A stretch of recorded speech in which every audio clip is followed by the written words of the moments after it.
پہلے اللہ تبارک و تعالیٰ کا شکر ادا کرتا ہوں کہ اس نے ہمیں موحد توحید پرست پیدا کیا۔ پھر خدا کا شکر ہے کہ اس نے ہمیں توحید پرست ہونے کے ناطے اس نبی کی امتی ہونے کا شرف عطا کیا کہ جس کا امتی ہونا ہم بھی اپنے لیے باعث شرف اور فضیلت سمجھتے ہیں۔ اور خدا کا شکر ہے کہ اس نبی کے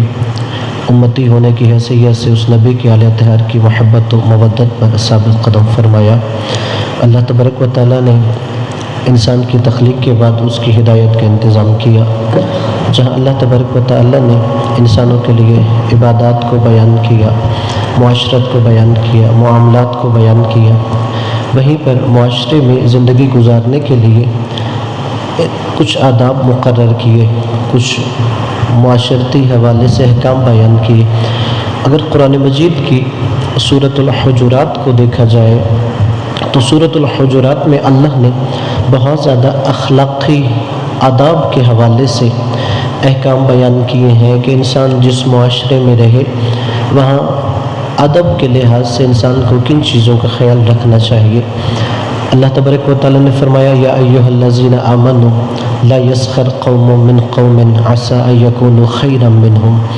کہ پہلا اللہ نے کہا صاحبان ایمان ایک قوم دوسری قوم کا مذاق نہ اڑائے، کہیں ایسے نہ ہو کہ وہ قوم اس قوم سے بہتر ہو۔ یعنی پہلا یہ ہے کہ بسا اوقات انسان قومیت کی بنیاد پہ کسی کو برا بھلا کہتا ہے، کسی کا مذاق اڑاتا ہے، کسی کی توہین و تقصیر کرتا ہے، تو پہلا قرآن میں اللہ نے معاشرتی ادب یہ بیان کیا کہ کسی کو صرف قومیت کی بنیاد پر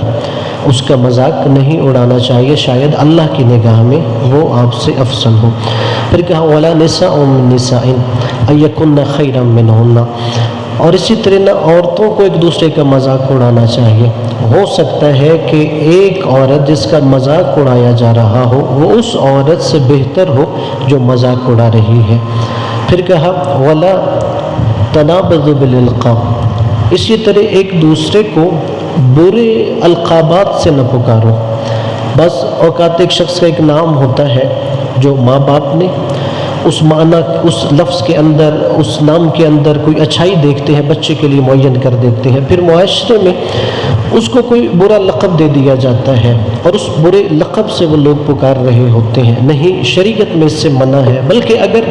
آپ دیکھیں بھی صحیح کہ کوئی معاشرے میں ایسا شخص کرتا ہے تو وہاں پہ اسے روکنا چاہیے کہ بجائے اس کو اس کے اصل نام کے پکارنے کے برا لقب دیا جائے۔ نہیں، اللہ نے اسے منع کیا ہے۔ وَلَا تَلْمِزُوا أَنفُسَكُمْ، اور اللہ نے کہا نہ ہی ایک دوسرے کی عیب بیان کرو۔ یعنی اخلاقی طور پہ اگر انسان کسی معاشرے میں ہے، بجائے یہ کہ وہاں پر دوسرے کی اچھائیوں کو رواج دیا جائے، دوسروں کے عیب کو بیان کرنے سے اجتناب کرنا چاہیے۔ اور پھر یہی اخلاق اور آداب سکھانے کے لیے اسلام نے ایک بہت اچھا اصول یہ دیا ہے کہ انسان اگر کسی دوسرے شخص کے پاس جائے، کسی دوسری جماعت کے پاس جائے، تو کلام شروع کرنے سے پہلے اس کا ادب کیا ہے۔ اس کے لیے اللہ نے یہ فرمایا ہے کہ رسول خدا صلی اللہ علیہ وآلہ وسلم کی حدیث کے مطابق کہ اگر کوئی شخص تمہارے پاس آتا ہے اور وہ سلام کرنے سے پہلے گفتگو شروع کر دیتا ہے تو حدیث کے مطابق اس کی گفتگو کا جواب نہ دو۔ یعنی اس کا مطلب یہ ہے کہ اس شخص کو گفتگو کے آداب کا نہیں پتہ،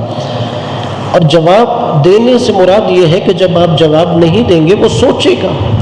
کہ کیا وجہ ہے کہ یہ شخص میری گفتگو کا جواب نہیں دے رہا۔ اسے پہلے بتایا جائے کہ گفتگو کرنے کے آداب ہوتے ہیں اور اس میں یہ کہ سب سے پہلے سلام کیا جاتا ہے۔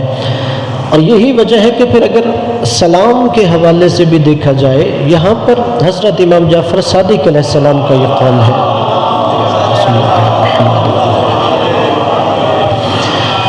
یعنی ایک دفعہ ہے کوئی مسلمان آتا ہے آپ سے سلام لیتا ہے، ایک دفعہ ہے کوئی غیر مسلم آتا ہے تو سلام لیتا ہے۔ تو امام علیہ السلام سے ایک شخص نے سوال کیا، مولا ہم دیکھتے ہیں بس اوقات ایک کافر آیا، آپ نے اس کے ساتھ سلام لیا، ایک ہاتھ بڑھاتے ہیں، ایک مومن آتا ہے آپ اس کے ساتھ سلام کے لیے 2 ہاتھ بڑھاتے ہیں۔ یعنی اس میں کیا فرق ہوتا ہے کہ آپ کافر کے لیے ایک ہاتھ بڑھا رہے ہیں، مومن کے لیے 2 ہاتھ بڑھا رہے ہیں؟ امام نے فرمایا اس کے پیچھے بھی ایک رمز ہے، ایک اشارہ ہے کہ جب مومن آتا ہے تو میں اس کے ساتھ 2 ہاتھ مسافے کے لیے بڑھا کے اس چیز کا اعلان کرتا ہوں کہ جس کے ساتھ تمہاری سلو ہے اس کے ساتھ میری بھی سلو ہے، جس کے ساتھ تمہاری جنگ ہے اس کے ساتھ میری بھی جنگ ہے۔ لیکن جب کافر آتا ہے تو میں ادب کا خیال رکھتا ہوں کہ وہ سلام کہتا ہے، میں ہاتھ آگے بڑھاتا ہوں، لیکن یہ عہد و پیمان کافر کے ساتھ نہیں ہے کہ جس کے ساتھ تمہاری جنگ ہے اس سے میری جنگ ہے، جس سے تمہاری سلو ہے اس سے میری سلو ہے۔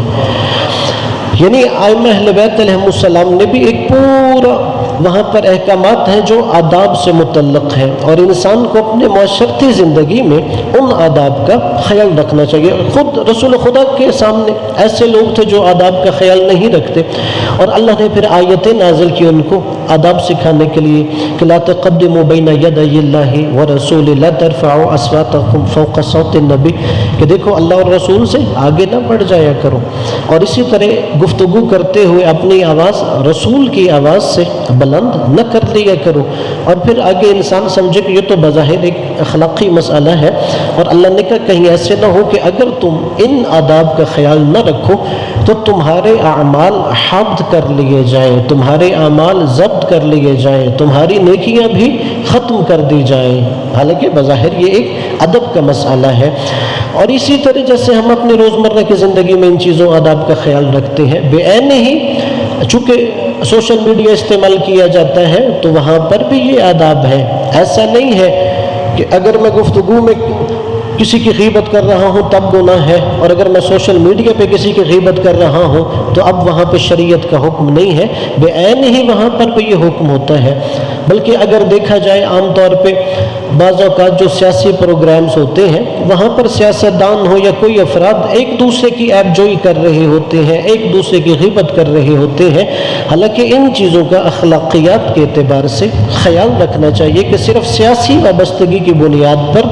دوسرے کو اس قدر عیب جوئی نہیں کرنی چاہیے، برے القابات نہیں دینے چاہیے، گالی گلوچ نہیں کرنی چاہیے کہ جس سے ان کا ایک عام جو فالوور ہے وہ منفی اثر لے رہا ہو۔ حالانکہ وہاں پر اگر آمنے سامنے آپ گفتگو کر رہے ہیں جن گفتگو کا آداب کا خیال رکھنا ضروری ہے، میڈیا ہو سوشل میڈیا ہو، وہاں پر بھی ان آداب کا ہمیں خیال رکھنا چاہیے۔ تو اللہ تبارک و تعالی ہمیں قرآن کے احکامات پہ عمل پیرا ہونے کی توفیق عطا فرمائے، اپنے اپنے گناہوں کی بخشش کے لیے، مرحومین کے بلندی درجات کے لیے بلند تر صلوات۔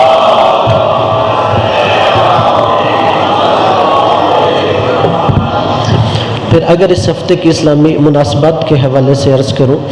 تو اس ہفتے میں 25 ذی القعدہ اسے یوم دحو الارض کہتے ہیں روایات میں۔ یوم دحو الارض دحو بچھانے کے معنی میں ہے، یعنی اس دن جیسے کہ حضرت امام علی رضا علیہ السلام کی روایت ہے کہ اللہ تبارک و تعالی نے جب یہ کائنات بنائی تو زمین کا فرش بچھانا شروع کیا ہے، اور اس روایت کے مطابق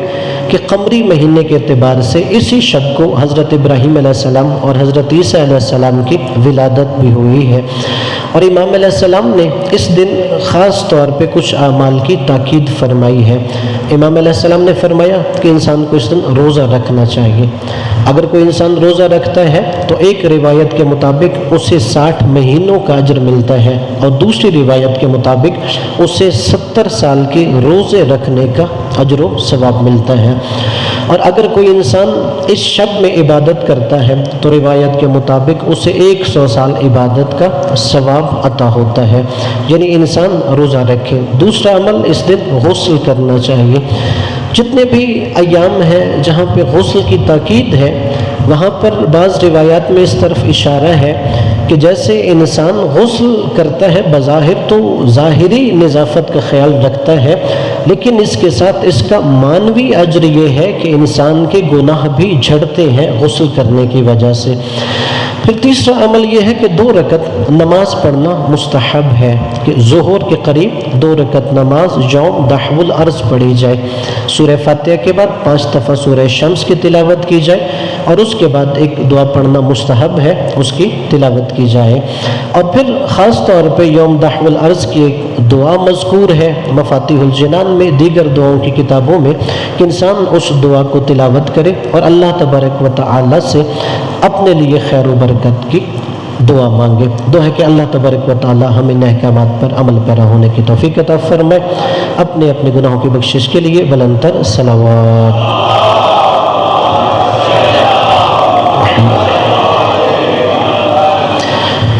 اور اسی طرح پھر آخر میں جو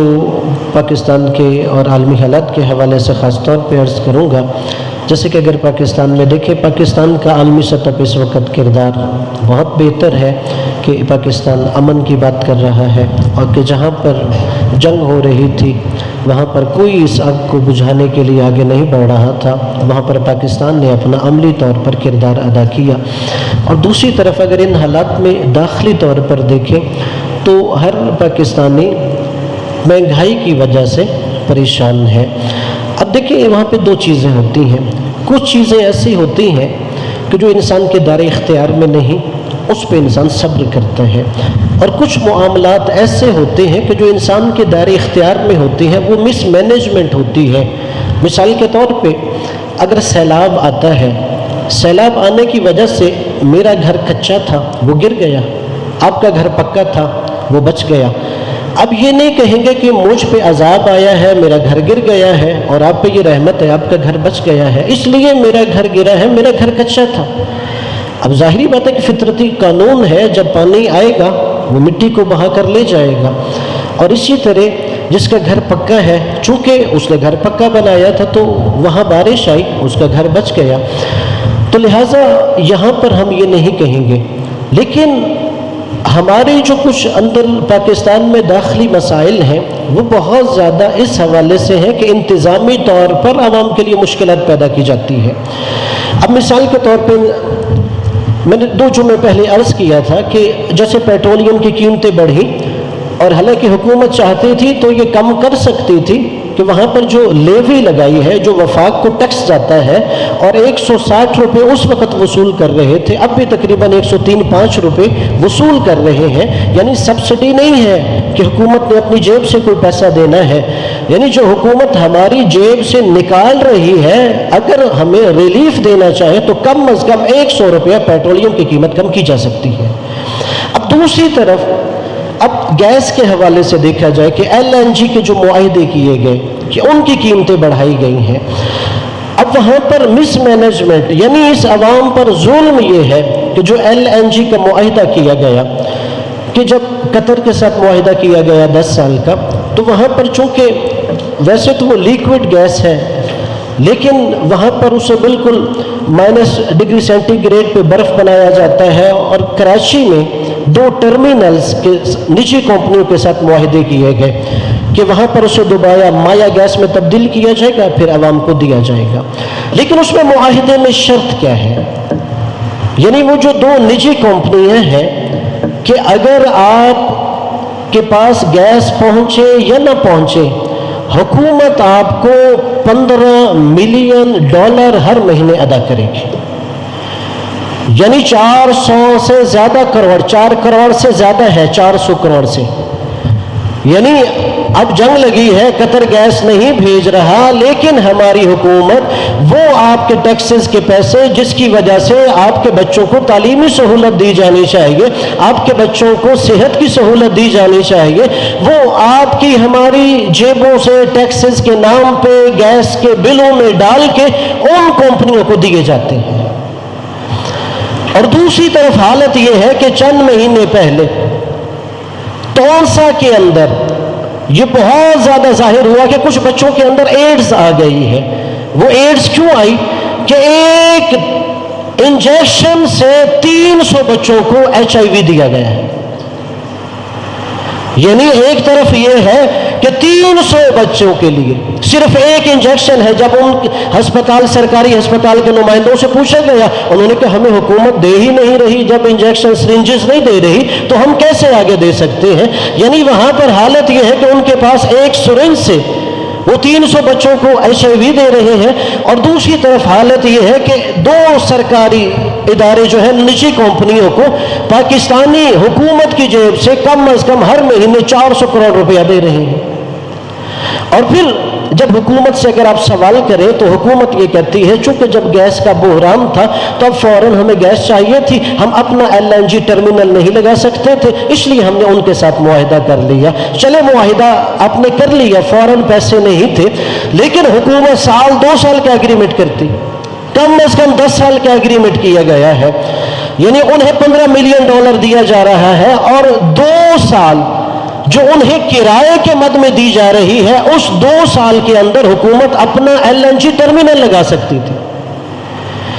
یعنی اس 10 سال کے اندر حکومت اپنے 6-7 ٹرمینلز لگا سکتی تھی، جس کی حکومت مالک تھی، لیکن اس کے مقابلے میں حکومت نے معاہدہ یہ کیا کہ نہیں، یہ جو 2 پرائیویٹ کمپنیاں ہیں ہم ان کو ہر مہینے دیں گے۔ اصل اس کی وجہ یہ ہے کہ وہاں سے انہیں کمیشن ملتی ہے۔ اگر حکومت کا اپنا LNG ٹرمینل ہوگا تو شاید ناجائز ذرائع نہیں ہوں گے کھانے کے لیے، لیکن افسوس یہ ہے کہ کوئی اس پر آواز بھی بلند نہیں کر رہا ہوتا۔ یعنی آپ کے کبھی سیاسی نمائندوں نے قومی اسمبلی میں، سینٹ میں، صوبائی اسمبلیوں میں آواز بلند کی ہو کہ دیکھو یہ عوام پہ کیوں ظلم کیا جا رہا ہے، کہ اس کی قیمتوں کا بوجھ عوام پہ ڈالا جاتا ہے؟ نہیں، وہ خاموش ہو جاتے ہیں، اور دوسری طرف عوام ہے وہ یہ ظلم سہتی رہتی ہے۔ اور جو عوام کو حقوق ادا کرنے چاہیے کہ انہیں صحت کے حقوق دیے جائیں، انہیں تعلیم کے حقوق دیے جائیں، اب ایک پاکستانی ہے وہ ٹیکس دیتا ہے، ٹیکس کے مقابلے میں کیا ہے حکومت کے چاہیے انہیں انفراسٹرکچر اچھا دے، انہیں تعلیمی سہولیات مفت کی دی جائے، انہیں صحت کی سہولیات مفت کی دی جائے۔ میرا خیال اکثر لوگ یہ ہے اگر انہوں نے اپنے بچوں کو پڑھانا ہو وہ بھی ٹیکس سے نہیں اپنی جیب سے پرائیویٹ اداروں میں پڑھا رہے ہوں گے۔ اگر صحت کا مسئلہ آ جائے، آپ جائیں سرکاری ہسپتالوں میں، وہاں کوئی پوچھنے والا نہیں، ایک ایک بیڈ پر وہاں پر 10-10 مریض پڑے ہوتے ہیں، پرائیویٹ ہسپتالوں میں جا رہے ہوتے ہیں۔ لہٰذا حکومت کو متوجہ ہونا چاہیے، پاکستانی عوام جس ظلم کو سہ رہی ہے یہ کوئی اللہ کی طرف سے عذاب نہیں ہے، یہ حکومت کی طرف سے بد انتظامی کی وجہ سے ہے۔ حکومت کو یہ بد انتظامی کے مسائل کو حل کرنا چاہیے۔ اور دوسری طرف عالمی حالات کے تناظر میں اگر دیکھا جائے، جیسے کہ ایران اور امریکہ کے حالات گزشتہ تقریباً 2 مہینے سے حالت جنگ میں رہے، پھر جنگ بندی ہو گئی پاکستان کی کوششوں کی وجہ سے، لیکن آج صبح کے وقت امریکہ نے، اسرائیل نے اور متحدہ عرب امارات نے پھر ایران کے 2 جزیروں پر حملہ کیا، اور ایران نے اس کا شدت سے جواب دیا۔ یہی وجہ ہے کہ فوری طور پہ انہوں نے پھر دوبارہ حملے نہیں کیے۔ اور اس سارے سیناریوں میں کہ جب سب سے پہلے امریکہ نے اعلان کیا کہ میں اپنا ہرمز کھلواؤں گا، تو اس وقت ایک عرب ملک نے کہا کہ فی الحال میں تمہیں اپنے ایئر بیسز نہیں دوں گا، تو ٹرمپ نے اپنا منصوبہ وقتی طور پہ روک دیا، ورنہ وہ 4 روز پہلے شدت سے کہہ رہا تھا کہ میں اپنا ہرمز کھلوا دوں گا۔ جب اس نے دیکھا کہ کچھ جو پہلے ہمارے ساتھ تھے اب وہ ہمارے دور ہو رہے ہیں، لیکن اس کے مقابلے میں متحدہ عرب امارات مسلسل اصرار کر رہا تھا کہ ایران پہ حملہ ہونا چاہیے، اپنا ہرمز کو طاقت کے بل بوتے پہ روکا جانا چاہیے۔ اور آج صبح یہی دیکھا گیا کہ امارات جو ہر محاذ پر اسرائیل کے ساتھ کھڑا ہے، جہاں پر سارے بڑی اسرائیلی کمپنیوں کے ہیڈ کوارٹرز بھی اب موجود ہیں، اس کی ایما پر امریکہ نے پھر دوبارہ یہ جرأت کی کہ 2 جزیروں پر حملہ کیا۔ اور اس کے مقابلے میں واضح طور پر ہمارا موقف ہونا چاہیے کہ ہم ظلم کے خلاف اور ایران کی مظلومیت کے ساتھ کھڑے ہیں۔ اور اس کے مقابلے میں اگر دیکھا جائے جہاں پر یورپی یونین کے ممالک اس بربریت کی مذمت کر رہے ہوتے ہیں، وہیں پر کچھ اندر سے مسلمان ممالک غداری کرتے ہوئے امریکہ اور اسرائیل کو شہ دے رہے ہوتے ہیں۔ اور آخری چند دنوں میں امارات کی اگر خاص طور پہ خارجہ پالیسی دیکھی جائے کہ وہاں پر کتنے شیعوں کو صرف ان کے ناموں کی وجہ سے وہاں سے نکالا جا رہا ہے، اور اس میں صرف شیعہ نہیں ہے، اہل سنت افراد بھی موجود ہیں جن کو ان کے ناموں کی وجہ سے یا ظالم کی مذمت کرنے کی وجہ سے، مظلوم کی حمایت کرنے کی وجہ سے وہاں سے نکالا جا رہا ہے۔ اب خود ایک اہل سنت اس نے مجھ سے بیان کیا، اس کے نام کے اندر حسن آتا تھا، کہتے ہیں کہ انہوں نے مجھے گرفتار کیا، گرفتار کرنے کے بعد جیل میں ڈال دیا، تو اس کے بعد کہتے ہیں میں نے انہیں بتایا کہ میں شیعہ نہیں ہوں، میں اہل سنت ہوں۔ اب اس سے آگے جو کہتے ہیں وہ جسارت انہوں نے کی، کہا اگر تم شیعہ نہیں ہو، اہل سنت ہو، حالانکہ تمہارے نام میں حسن ہے، پھر تم ایسے کرو حسن اور حسین پہ تبرہ کرو، انہیں گالی گلوچ کرو۔ یعنی کوئی مسلمان یہ جسارت نہیں کر سکتا۔ رسول خدا صلی اللہ علیہ وآلہ وسلم کی حدیث ہے کہ احب اللہ لما یغدو علیکم نعم، اللہ سے محبت کرو اس وجہ سے اللہ تم پہ نعمتیں نازل کرتا ہے، وَأَحِبُّونِي لِحُبِّ اللَّهِ، اور مجھ سے محبت کرو اس وجہ سے کہ تم اللہ سے محبت کرتے ہو، وَأَحِبُّ أَهْلَ بَيْتِي لِحُبِّي، اگر تمہیں مجھ سے محبت ہے تو میری محبت کا تقاضا یہ ہے تم میرے اہل بیت سے محبت کرو۔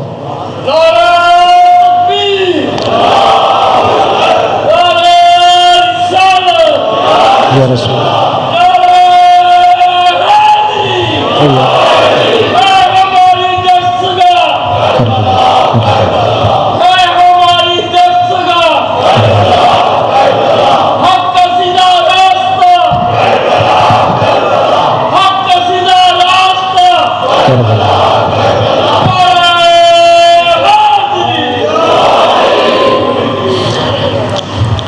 اور گزشتہ 2 ہفتوں سے